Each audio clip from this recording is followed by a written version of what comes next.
Assalomu alaykum Instagram ahli va qaravoringlar.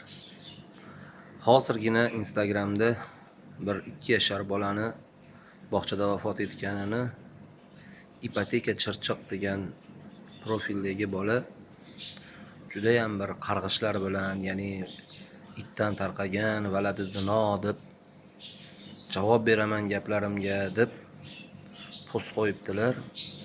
Yana bir qaysidir bog'chani targ'ib qilibdilar. Xo'p, alhamdulillah meni-ku farzandlarim bog'chaga borishmaydi. Onam 20 yildan ortiq bog'chada zavedishi bo'ldilar.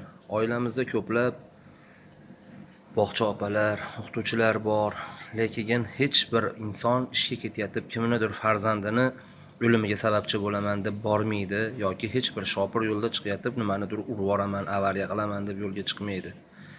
Hech kim hech qachon o'ziga yomonlikni ravo ko'rib ko'chaga chiqmaydi. Akamiz juda ham bilmagan holatdami yoki diniy saviyadanmi bilmayman, shunaqa bir xunuk gaplar, itdan tarqagan, valadi zino, harom, yo bu gaplar astag'firulloh deyish kerak. Alloh berdi, Alloh oldi. Farzand dog'i juda og'irdir.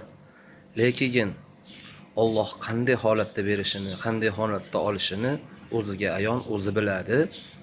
Lekin bu akamiz gaplaridan yana bitta narsada, agar kimnidir farzandi uyida shunday bir holat bilan yakun topadigan bo'lsa hayoti, unda uni ota-onasi ham valadi zino yoki